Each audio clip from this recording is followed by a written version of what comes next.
ನಮ್ಮ ಮನೆಗಳ ಹತ್ರ ಸಿಗೋಂಥ ಒಂದು ಜೋಳನ ಉಪಯೋಗಿಸ್ಕೊಂಡು ಇವತ್ತು ರೆಸ್ಟೋರೆಂಟ್ ಶೈಲಿಯಲ್ಲಿ ಬೇಬಿಕಾರ್ನ್ ಮಂಚೂರಿಯನ್ನ ಹೇಗೆ ಮಾಡೋದು ಅಂತೇಳಿ ತೋರಿಸ್ಕೊಡ್ತಾ ಇದ್ದೀನಿ. ಇದು ಇವಾಗ ತಾನೇ ಫ್ರೆಶ್ ಆಗಿ ಕುಯ್ದು ತಂದಿರ್ತಕ್ಕಂಥ ಬೇಬಿಕಾರ್ನ್. ಇಲ್ಲಿ ಸೋಹನ್ ಅದರದ್ದು ಸಿಪ್ಪೆ ಎಲ್ಲ ತೆಗೆದು ಬಿಡಿಸ್ತಾ ಇದ್ದಾನೆ. ಇವತ್ತು ತುಂಬ ಫ್ರೆಶ್ ಆಗಿ ಈ ಮನೆಯಲ್ಲೇ ಬೇಬಿಕಾರ್ನ್ ಮಂಚೂರಿಯನ್ನ ಹೇಗೆ ಮಾಡೋದು ಅಂತೇಳಿ ನೋಡ್ಕೊಳ್ಳೋಣ. ಎಲ್ಲರಿಗೂ ನಮಸ್ಕಾರ, welcome back to my channel Sonu special. ಇಲ್ಲಿ ನೋಡಿ ಸಿಪ್ಪೆ ಎಲ್ಲ ತೆಗೆದು ನಾವು ಕಾರ್ನ ಒಂದು ಸೈಡಲ್ಲಿ ಎತ್ತಿಟ್ಕೊಂಡಿದ್ದೀವಿ. ಸುಮಾರಾಗಿ ಒಂದು 14ರಿಂದ 15 ನಾನು ಕೊಯ್ದು ತಂದಿದ್ದೆ.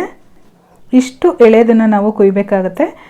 ನೋಡಿ ನಾವು ಸ್ವಲ್ಪ ಎಳೆದನ್ನು ಕಟ್ ಮಾಡಿಕೊಂಡು ಮನೆಗೆ ತಂದು ಸಿಪ್ಪೆ ಎಲ್ಲ ತೆಗೆದಾದ್ಮೇಲೆ ನಾವು ಅದನ್ನು ಇದು ನಮಗೆ ಯಾವ ಸೈಜಲ್ಲಿ ಬೇಕೋ ಆ ಸೈಜಲ್ಲಿ ಕಟ್ ಮಾಡ್ಕೊಳ್ಬೇಕು. ನಾನಿಲ್ಲಿ ಒಂದು ಬೇಬಿಕಾರ್ನಲ್ಲಿ 4 ಭಾಗಗಳನ್ನಾಗಿ ಕಟ್ ಮಾಡ್ತಾ ಇದ್ದೀನಿ. ಸ್ವಲ್ಪ ಚಿಕ್ಕದಾಗಿ ಮಾಡಿದರೆ ಒಳ್ಳೆಯದು. ಯಾಕೆ ಅಂತ ಅಂದರೆ ನಾವು ಎಣ್ಣೆಯಲ್ಲಿ ಕರಿಬೇಕಾದ್ರೆ ಒಳಗಡೆ ಎಲ್ಲ ನೀಟಾಗಿ ಬೆಂದಿರುತ್ತೆ. ಸ್ವಲ್ಪ ದಪ್ಪ ಆದರೆ ಒಳಗಡೆ ಬೇಯೋದಕ್ಕೆ ಸ್ವಲ್ಪ ಹಾಗಾಗಿ ಇರುತ್ತೆ, ತಿನ್ನೋದಕ್ಕೆ ಕೂಡ ಹಸಿ ಹಸಿ ಸಿಗ್ತಾ ಇರುತ್ತೆ. ಹಾಗಾಗಿ ಈ ರೀತಿ ಚಿಕ್ಕದಾಗಿ ಕಟ್ ಮಾಡ್ಕೊಳ್ಳೋಣ. ನಾನು ಮಾಡಿರೋ ಎಕ್ಸ್ಪೀರಿಯೆನ್ಸಲ್ಲಿ ನನಗೆ ಹೋಟೆಲ್ಗಿಂತನೂ ಮನೆಯಲ್ಲೇ ತುಂಬಾ ಚೆನ್ನಾಗಿ ಬಂದಿತ್ತು ಟೇಸ್ಟು. ಇವಾಗ ನೋಡಿ ನಾನು ಕಟ್ ಮಾಡಿ ಎಲ್ಲದನ್ನು ಕೂಡ ಒಂದು ಬೌಲಲ್ಲಿ ಹಾಕಿ ಇಟ್ಕೊಂಡಿದ್ದೀನಿ. ಎಲ್ಲದೂ ಕೂಡ ಇದೇ ಸೈಜಲ್ಲಿ ಕಟ್ ಮಾಡಿದ್ದೀನಿ. ಅಂತ ಬೇಬಿಕಾರ್ನ್ಗೆ ನಾನಿಲ್ಲಿ ಕಾರ್ನ್ಫ್ಲೋರ್ನ ಸೇರಿಸ್ತಾ ಇದ್ದೀನಿ. 3 ಟೇಬಲ್ ಸ್ಪೂನಷ್ಟು ನಾನಿಲ್ಲಿ ಕಾರ್ನ್ಫ್ಲೋರ್ನ ಸೇರಿಸ್ಕೊಳ್ತಾ ಇದ್ದೀನಿ. ಕಾರ್ನ್ಫ್ಲೋರ್ ಸೇರಿಸೋದ್ರಿಂದ ತುಂಬಾ ಕ್ರಿಸ್ಪಿಯಾಗಿ ಬರುತ್ತೆ. ಹಾಗಾಗಿ ಇದನ್ನು 3 ಟೇಬಲ್ ಸ್ಪೂನ್ ಹಾಕ್ಕೊಳ್ತಾ ಇದ್ದೀನಿ. ಹಾಗೆ 2 ಟೇಬಲ್ ಸ್ಪೂನ್ ಮೈದಾ ಹಿಟ್ಟನ್ನು ಸೇರಿಸ್ಕೊಳ್ತಾ ಇದ್ದೀನಿ. ಮೈದಾ ಹಿಟ್ಟು ಹಾಕೋದ್ರಿಂದ ಬೈಂಡಿಂಗು ಚೆನ್ನಾಗಿ ಬರುತ್ತೆ. ಹಾಗಾಗಿ 2 ಟೇಬಲ್ ಸ್ಪೂನ್ ನಾನಿಲ್ಲಿ ಮೈದಾ ಹಿಟ್ಟನ್ನು ಸೇರಿಸ್ಕೊಳ್ತಾ ಇದ್ದೀನಿ. ಬೋಂಡಾ ಬಜ್ಜಿ ಎಲ್ಲ ಮಿಕ್ಸ್ ಮಾಡೋ ಥರ ತುಂಬ ಜಾಸ್ತಿ ಹಾಕೊಳ್ಳೋದು ಬೇಡ. ಹಾಗೆ ರುಚಿಗೆ ತಕ್ಕಷ್ಟು ಉಪ್ಪನ್ನು ಕೂಡ ಸೇರಿಸ್ಕೊಳ್ತಾ ಇದ್ದೀನಿ. ಜೊತೆಗೆ ನಾನಿಲ್ಲಿ ಒಂದು ಅರ್ಧ ಟೇಬಲ್ ಸ್ಪೂನು ಖಾರದ ಪುಡಿ ಸೇರಿಸ್ಕೊಳ್ತಾ ಇದ್ದೀನಿ, ಅಚ್ಚ ಖಾರದ ಪುಡಿ. ಇವಾಗ ಇದನ್ನೆಲ್ಲ ಕೂಡ ಚೆನ್ನಾಗಿ ಒಂದ್ಸಲ ಕೋಟ್ ಆಗಬೇಕು, ಆ ರೀತಿಯಾಗಿ ಮಿಕ್ಸ್ ಮಾಡ್ಕೊಳ್ಳೋಣ. ನಾನಿಲ್ಲಿ ಬೌಲ್ ಸ್ವಲ್ಪ ಚಿಕ್ಕ ತೊಗೊಂಡಿದ್ದೀನಿ. ನೀವು ತೊಗೊಳ್ಬೇಕಾದ್ರೆ ಸ್ವಲ್ಪ ದೊಡ್ಡ ತೊಗೊಳ್ಳಿ, ಆವಾಗ ಮಿಕ್ಸ್ ಮಾಡ್ಲಿಕ್ಕೆ ಈಸಿ ಆಗುತ್ತೆ. ಇವಾಗ ಚೆನ್ನಾಗಿ ಮಿಕ್ಸ್ ಆದಮೇಲೆ ನಾನಿಲ್ಲಿ ನೀರನ್ನು ಹಾಕ್ಕೊಳ್ತಾ ಇದ್ದೀನಿ. ನಾನು ಯಾವ ರೀತಿ ನೀರು ಹಾಕ್ಕೊಳ್ತಾ ಇದ್ದೀನಿ ಅಂತ ನೀವು ನೋಡ್ಬೋದು. ಹಾಗೆ ಚುಮ್ಕಿಸ್ಕೊಳ್ತಾ ಇದ್ದೀನಿ. ಸ್ಪ್ರಿಂಕಲ್ ಮಾಡಿಕೊಂಡ್ರೆ ಈ ರೀತಿಯಾಗಿ ನೀಟಾಗಿ ಅದು ಕೋಟಿಂಗ್ ಆಗುತ್ತೆ ಚೆನ್ನಾಗಿ. ಇಷ್ಟೇ ನೀರು ಹಾಕ್ಕೊಳ್ಬೇಕು, ಜಾಸ್ತಿ ಹಾಕ್ಕೊಳ್ಳಿಕ್ಕೆಲ್ಲ ಹೋಗಬೇಡಿ. ಜಾಸ್ತಿ ಹಾಕ್ಕೊಂಡು ನಾವು ಬಜ್ಜಿ ಹಿಟ್ಟು ಥರ ಏನಾದರೂ ಮಿಕ್ಸ್ ಮಾಡಿಕೊಂಡ್ರೆ ನಮಗೆ ಅದು ಮಂಚೂರಿಯನ್ ಟೇಸ್ಟ್ ಅಂತ ಅನಿಸೋದಿಲ್ಲ, ಕಾರ್ನ್ ಬಜ್ಜಿ ಥರ ಆಗಿಬಿಡುತ್ತೆ. ಸೊ ಹಾಗಾಗಿ ಈ ರೀತಿಯಾಗಿ ಮಿಕ್ಸ್ ಮಾಡ್ಕೊಳ್ಳಿ ಸಾಕು. ಇದಕ್ಕಿನ್ನೇನು ಎಕ್ಸ್ಟ್ರಾ ಮಸಾಲ ಬೇಡ, ಇಷ್ಟೇ ಸಾಕು. ಇವಾಗಿದ್ದು ರೆಡಿಯಾಗಿದೆ. ನಾನು ಈ ಕಡೆ ಪಕ್ಕದಲ್ಲಿ ಎಣ್ಣೆ ಕೂಡ ಚೆನ್ನಾಗಿ ಕಾಯ್ದಕ್ಕೆ ಇಟ್ಟಿದ್ದೀನಿ. ಎಣ್ಣೆ ಕೂಡ ಕಾಯ್ದಿದೆ, ನೋಡ್ತಾ ಇರ್ಬೋದು. ಹಾಕಿದ ತಕ್ಷಣ ನೊರೆ ಬರ್ತಾ ಇದೆ. ಇಷ್ಟು ನಮಗೆ ಎಣ್ಣೆ ಕಾಯ್ದಿರಬೇಕು. ಇವಾಗ ನಾವು ಮಿಕ್ಸ್ ಮಾಡಿ ಇಟ್ಕೊಂಡಿದ್ದೀವಲ್ಲ ಕಾರ್ನು, ಇದನ್ನೆಲ್ಲದು ಕೂಡ ಎಷ್ಟು ಎಣ್ಣೆಲಿ ಇಡ್ಸುತ್ತೋ ಅಷ್ಟನ್ನು ಕೂಡ ಒಂದೇ ಸಲ ಹಾಕ್ಕೊಳ್ಬೋದು. ಎಣ್ಣೆಗೆ ಹಾಕಿದ ಮೇಲೆ ಮೀಡಿಯಮ್ ಫ್ಲೇಮಲ್ಲಿ ಒಂದು 4 ನಿಮಿಷ, ಹಾಗೆ ಹೈ ಫ್ಲೇಮಲ್ಲಿ ಒಂದು 4 ನಿಮಿಷ ಕರೆದ್ರೆ ಸಾಕು.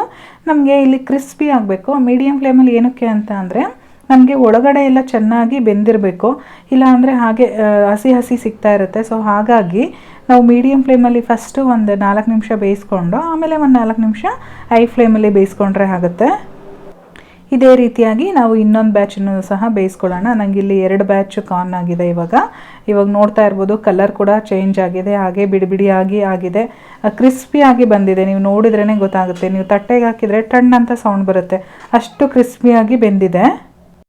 ಈ ಕಡೆ ಒಂದು ಫ್ರೈಯಿಂಗ್ ಪ್ಯಾನ್ ಇಟ್ಕೊಂಡಿದ್ದೀನಿ. ಇದಕ್ಕೆ ನಾನು ಇವಾಗ ಎಣ್ಣೆಯಲ್ಲಿ ಕರೆದ್ನಲ್ವ ಮಂಚೂರಿಯನ್ನು, ಅದೇ ಎಣ್ಣೆನ ಒಂದು 4 ಟೇಬಲ್ ಸ್ಪೂನಷ್ಟು ಹಾಕ್ಕೊಳ್ತಾ ಇದ್ದೀನಿ. ನಾನಿಲ್ಲಿ ಯಾವುದೇ ರೀತಿ ಕಲರ್ ಯೂಸ್ ಮಾಡಿಲ್ಲ. ನಾನು ಏನು ಖಾರದ ಪುಡಿ ಹಾಕಿದ್ದೀನಿ ಅದರದ್ದೇ ಅಷ್ಟು ಕಲರ್ ಕಾಣಿಸ್ತಾ ಇದೆ.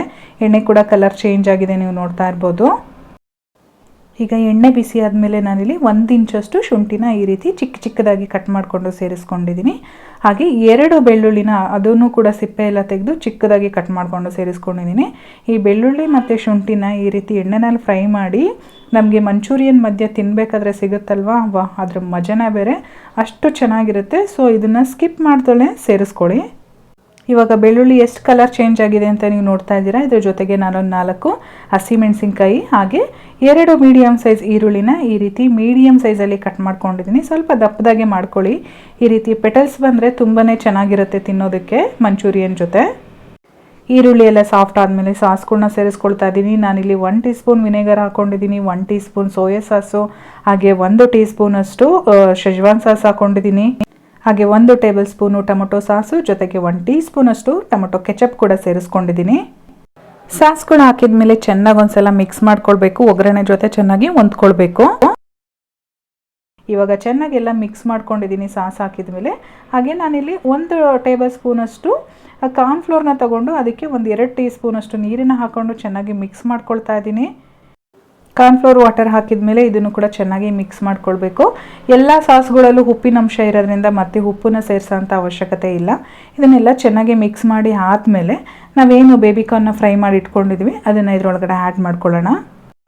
ಇವಾಗ ಐ ಫ್ಲೇಮಲ್ಲಿ ಇಟ್ಕೊಂಡು ಚೆನ್ನಾಗಿ ಒಂದ್ಸಲ 1 ನಿಮಿಷ ಮಿಕ್ಸ್ ಮಾಡಿದ್ರೆ ಸಾಕು.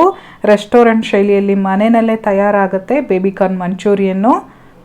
ಎಷ್ಟು ಟೇಸ್ಟಿಯಾಗಿರುತ್ತೆ ಅಂತ ಅಂದರೆ ನಿಜವಾಗ್ಲೂ ನೀವು ರೆಸ್ಟೋರೆಂಟ್ಗೆ ಹೋಗಿ ತಿನ್ನೋದನ್ನು ಬಿಟ್ಟೇ ಬಿಡ್ತೀರಾ.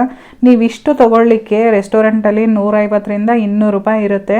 ಅದೇ ಹೊಲದಲ್ಲಿ ಫ್ರೆಶ್ಶಾಗಿ ಕಿತ್ಕೊಬಂದು ಮನೆಯಲ್ಲೇ ಈ ರೀತಿ ಫ್ರೆಶ್ಶಾಗಿ ಮಾಡ್ಕೊಂಡು ತಿನ್ನಿ, ತುಂಬಾ ಚೆನ್ನಾಗಿರುತ್ತೆ. ಟೇಸ್ಟ್ ವೈಸು ಅಷ್ಟೇ ತುಂಬಾ ಚೆನ್ನಾಗಿರುತ್ತೆ. ಬಿಸಿ ಬಿಸಿ ಇದ್ದಂಗೆ ಸರ್ವ್ ಮಾಡಿ ನೀವು ಹೊರಗಡೆಯಿಂದ ತರೋದನ್ನು ಬಿಟ್ಟೇ ಬಿಡ್ತೀರಾ, ಅಷ್ಟು ಚೆನ್ನಾಗಿರುತ್ತೆ. ಈ ರೆಸಿಪಿ ನಿಮಗೆಲ್ಲ ಇಷ್ಟ ಆಗಿದರೆ ದಯವಿಟ್ಟು ಒಂದು ಲೈಕ್ ಮಾಡಿ, ಶೇರ್ ಮಾಡಿ, ಹಾಗೆ ನನಗೆ ಸಬ್ಸ್ಕ್ರೈಬ್ ಮಾಡ್ಕೊಳ್ಳಿ. ಜೊತೆಗೆ ನನ್ನ ಫೇಸ್ಬುಕ್ ಪೇಜನ್ನು ಕೂಡ ಫಾಲೋ ಮಾಡಿ. ನಾನು ಮತ್ತೆ ಸಿಗ್ತೀನಿ ಮುಂದಿನ ವೀಡಿಯೋದಲ್ಲಿ. Thank you.